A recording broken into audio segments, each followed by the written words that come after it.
சிம்மராசிக்காரங்க ஒரு கம்பீரமான தோற்றம், ஒரு தாராளமான குணம், எல்லாத்துக்கும் உதவி செய்யக்கூடிய குணம் இருக்குங்க.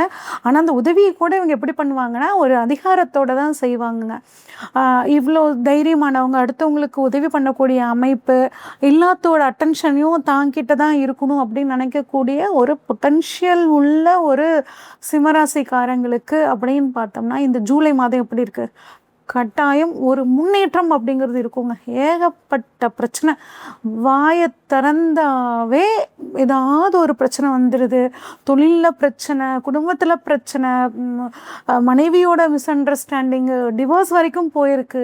ஏகப்பட்ட இருக்கிற 12 ராசிலேயே ஏகப்பட்ட பிரச்சனையே சந்திச்சுட்ருக்க, போராடிட்டுருக்க ஒரு ராசி அப்படின்னா நம்ம சிம்ம ராசினே சொல்லலாம். ஆனால் தைரியமாக இருங்க. இப்போ உங்களுக்கு கொஞ்சம் ஒரு ஆறுதலான விஷயம் அப்படிங்கிறது இந்த மாதம் உங்களுக்கு நடக்க போகுதுங்க. ராசி அதிபதி சூரியன் மாசத்தோட முற்பகுதியில் லாபஸ்தானத்தில் இருக்காருங்க.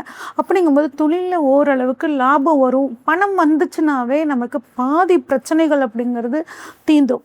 இந்த மாதம் உங்களுக்கு அதில் ஒரு நல்ல சப்போர்ட் இருக்குங்க. ஆனால் ராசியில் பாருங்கள், சுக்கிரன் கேது சேர்க்கை இருக்குது. அப்போ கேது இருந்து கடந்த ஒரு வருஷ காலமாகவே, குறிப்பாக வரக்கூடிய டிசம்பர் வரைக்குமே உங்களுக்கு ஒரு டிட்டாச்மெண்ட்டை கொடுத்துருப்பாரு. உலகத்தில் இருக்கக்கூடிய மனுஷங்களாக இப்படி தான், நம்ம என்ன தான் நம்ம அவங்களுக்கு செஞ்சாலும் நமக்குன்னு ஒருத்தங்க பிரச்சனை வரும்போது நமக்கு யாரும் சப்போர்ட் பண்ண மாட்டாங்க அப்படிங்கிற விஷயத்த ராசியில் இருக்கக்கூடிய கேது உங்களுக்கு ஒரு தெளிவான பாடத்தை கற்றுக் கொடுத்துருப்பாருங்க. ஆனால் இந்த மாதத்தில் பாருங்கள், சுக்கிரன் உங்களோட அந்த ராசியில் இணைஞ்சிருக்குங்க. அப்போ பெண்கள் சம்மந்தப்பட்ட விஷயத்தில் நீங்கள் கொஞ்சம் கவனமாக இருக்கணுங்க.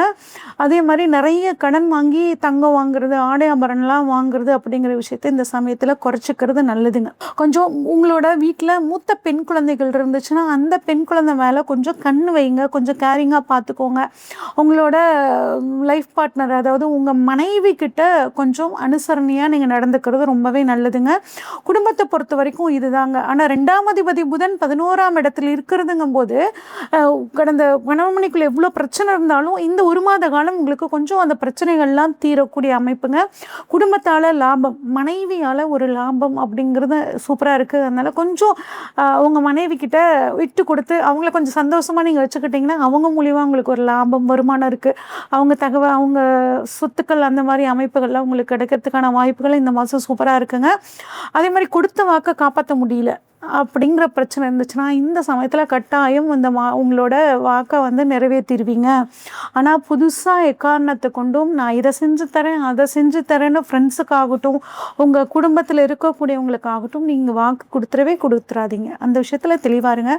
சரி, நான் சிம்மன்னாவே தைரியம், ஆனால் எனக்கு இப்போ இந்த ஒரு வருஷ காலமாக எனக்கு தைரியமே இல்லை, திரும்ப கிடைக்குமா அப்படின்னா 3க்குரிய சுக்கிரன் 1ல் இருக்காருங்க. தைரியம் தன்னம்பிக்கை அதிகமாக இருக்கும். ஆனால் கூடவே கேது இருக்கனால நல்ல தைரியமாக இருக்க மாதிரி இருப்பீங்க. ஒரு சில சமயம் அப்படியே ஸ்லோ டவுன் ஆயிடுவீங்க. இந்த தைரியம் உங்களுக்கு அதிகமாகணும் அப்படின்னா விநாயகர் வழிபாடு ரெகுலராக பண்ணுங்க. தினமும் காலையில் விநாயகர் அகவலை படிங்க. தைரியம் தன்னம்பிக்கை உங்களுக்கு அதிகமாகும். சரி, சொத்து எப்படி இருக்கும்? சொத்து விஷயம், அம்மா விஷயம்லாம் எனக்கு எப்படி இருக்கும் அப்படின்னா, 4க்குரிய செவ்வாய் 10ஆம் இடத்துலேருந்து 4ஆம் இடத்தை பார்க்குறாரு. கூடவே குருவும் சேர்ந்து பார்க்குறாருங்க. இது ரொம்ப நல்ல அமைப்புங்க. அதாவது கடன் இருக்குது, அந்த கடனை நான் தீர்க்கணும் அப்படின்னா ஏதாவது ஒரு சொத்தை விற்றுட்டு அந்த கடனை அடைச்சிட்டு நான் ஒரு வீடை கட்டிட்டு நிம்மதியாக இருக்கலான்னு பார்க்குறேன். ஆனால் அதுவும் என்னால் முடியல அப்படின்னு நினச்சிங்கன்னா, இப்போ குருவோட பார்வை உங்களுக்கு சொத்து சம்மந்தப்பட்ட எல்லா விதமான விஷயங்களுக்கும் சாதகமாக இருக்குங்க. அப்போ தாராளமாக ஒரு சொத்தை விற்றுட்டு இன்னொரு சொத்து வாங்கிறதுக்கு, ஒரு வீடு கட்டுறதுக்கு, இந்த மாதிரி எல்லா அமைப்பும் உங்களுக்கு நல்லா இருக்குது. பயன்படுத்திக்கோங்க இந்த ஒரு மாதத்தை. அதுமாரி தாய் வழி சொத்துக்கள் உங்களுக்கு கிடைக்கிறதுக்கான வாய்ப்புகளும் நல்லாவே இருக்குது. குழந்தை பாக்கியம் எனக்கு எப்படிங்க இருக்கும்? 5ஆம் இடத்தை சூரியன், செவ்வாய், சனி, ராகு இத்தனை கிரகங்கள் பார்க்குறாங்கங்க. அப்போ குழந்தை பாக்கியம் இல்லாதவர்களுக்கு ஒரு ட்ரீட்மெண்ட் மூலியமாக, இல்லை டெஸ்ட் டியூப் பேபி, இந்த மாதிரி நிறைய அட்வான்ஸ்டு வந்துருச்சு. அதன் மூலியமாக 1க்கு மேற்பட்ட குழந்தைங்க, 2 குழந்தை, 3 குழந்தை ஒரே கர்ப்பத்தில் உருவாகிறதுக்கான வாய்ப்புகள் இந்த மாதம் உங்களுக்கு சூப்பராக இருக்குது. ட்ரீட்மெண்ட் பண்ணணும்னு நினைக்கிறவங்க இந்த மாதத்தில் நீங்கள் தாராளமாக பண்ணிக்கலாங்க. அதே உங்களோட குழந்தைகளுக்கு ஒரு அரசு சம்மந்தப்பட்ட ஒரு உதவி அப்படிங்கிறது கிடைக்க போகுது. அவங்களுக்கு ஒரு ப்ரொமோஷன் கிடைக்கிறதாகட்டும், அவங்களுக்கு ஒரு திருமணம் அப்படிங்கிற விஷயங்களாகட்டும் ரொம்பவே சூப்பராக இருக்குது இந்த மாதம். அடுத்து உத்தியோகம் அப்படின்னு பார்த்தோம்னா 6ஆம் அதிபதி 8ஆம் இடத்துல இருக்காங்கங்க. அப்படி குரு பார்வைப்படுது. 6ஆம் அதிபதி 8ல் இருக்கிறனால உங்களுக்கு உத்தியோகத்தில் நிறைய சிக்கல் இருந்திருக்கும், டென்ஷன் இருந்திருக்கும். ஆனால் இப்போ குருவோட பார்வை படுறனால அந்த டென்ஷன் எல்லாம் கொஞ்சம் உங்களுக்கு விலக போகுதுங்க. ஒரு திடீர் ஒரு ப்ரொமோஷன் கிடைக்கும், எதிர்பார்த்துருக்க மாட்டீங்க. அந்த ஒரு திடீர் அப்படிங்கிற ஒரு விஷயம் உங்களுக்கு ஒரு ப்ரொமோஷனை கொடுக்கும், ஒரு திடீர் அதிர்ஷ்டம் கிடைக்கும். இன்சூரன்ஸ் மூலிமா ஒரு பணவரவு அப்படிங்கிறது இந்த மாதம் உங்களுக்கு வந்து கிடைக்கும். ஒரு நீண்ட நாள் வியாதியும் உங்களுக்கு இந்த சமயத்தில் குணமாகறதுக்கான வாய்ப்புகள் சூப்பராக இருக்குங்க. ஓகே, எனக்கு திருமணம் வந்து எப்படி இருக்கும் அப்படின்னு சொல்லி பார்த்தோம்னா 7ல் வந்து ராகு இருக்குங்க.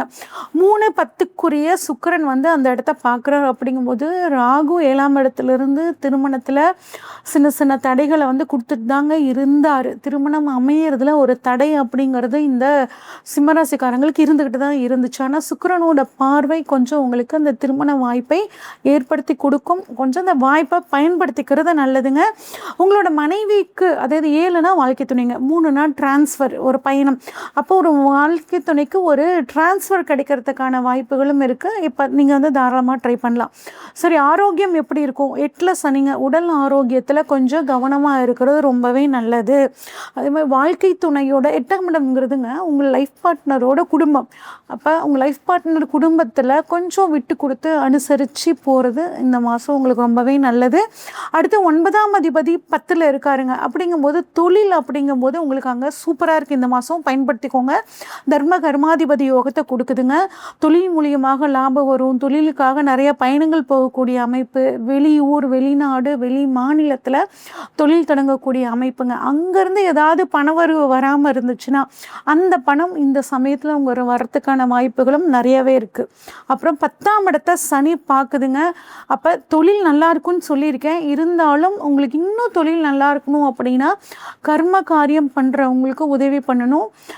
10ல் சனி இருக்கும்போது நம்ம குடும்பத்தில் இருக்கக்கூடிய வயசானவங்கள கொஞ்சம் கவனமாக வந்து பார்த்துக்கிறது ரொம்ப நல்லது. அடுத்து 11ஆம் அதிபதி புதன் ஆட்சியாக இருக்காருங்க. லாபஸ்தானாதிபதி ஆட்சி. கட்டாயம் பணம் ஏதாவது ஒரு விதத்தில் உங்களுக்கு வந்தே தீரும். இந்த ஒரு மாதங்க, இந்த ஒரு மாதத்தில் பணவரவு நல்லாயிருக்கும். தொழில் மூலியமாகட்டும், எந்த விஷயத்துலையும் ஆகட்டும், கொஞ்சம் பயன்படுத்திக்கோங்க. அடுத்து ஒரு சிலருக்கு வந்து பார்த்திங்கன்னா மூத்த சகோதரரால் நன்மை, சித்தப்பா மூலியமாக ஏதாவது ஒரு பணவரவு அப்படிங்கிற அமைப்பு இருக்குங்க. 12ல் குரு வச்சோங்க. அப்படிங்கும்போது கட்டாயம் விரைய செலவு அதிகமாகும். அதை சுப செலவாக மாற்றிக்கோங்க. குறிப்பாக குழந்தைகளோட எதிர்காலத்துக்காக ஒரு இன்வெஸ்ட்மெண்ட் இந்த சமயத்தில் பண்ணி வச்சுக்கோங்க. ஒரு சீட்டு மாதிரியான விஷயங்கள்லாம் இப்போ போட்டு வச்சுக்கிறது உங்களுக்கு ரொம்பவே நல்லதுங்க. ஓகே, இந்த மாதத்தை இன்னும் சிறப்பாக மாற்றிக்கணும்னா என்ன பண்ணணும்னா, மாற்றுத்திறனாளிகள், கால் சம்மந்தப்பட்ட பிரச்சனை இருக்காங்க பார்த்தீங்களா, அவங்களுக்கு, வயசாகி நடக்க முடியாதவங்களுக்கு உங்களால் முடிஞ்ச உதவி பண்ணுங்கள். படிக்கக்கூடிய குழந்தைகளுக்கு உதவி பண்ணுங்கள். சனிக்கிழமை சனி ஹோரை, அதாவது காலையில் சனிக்கிழமை 6 to 7, மதியம் 1 to 2, இல்லை அப்படின்னா நைட் 8 to 9 ஒரு கருப்பு கலர் ரிப்பன் எடுத்து அது 1 மீட்டர் கட் பண்ணிக்கோங்க. அதை அந்த ஹோரையில், சனி ஹோரையில் குட்டி குட்டியாக கட் பண்ணி அந்த 1 மணி நேரம் அந்த 1 மீட்டர் ரிப்பனை கட் பண்ணிவிட்டு ஒரு நீர்நிலைகளில் கலந்துருங்க. அப்போ உங்களுக்கு சனியினால் வரக்கூடிய தொந்தரவுகள் நீங்கி இந்த மாதம் உங்களுக்கு ரொம்பவே சூப்பராக இருக்க போகுதுங்க.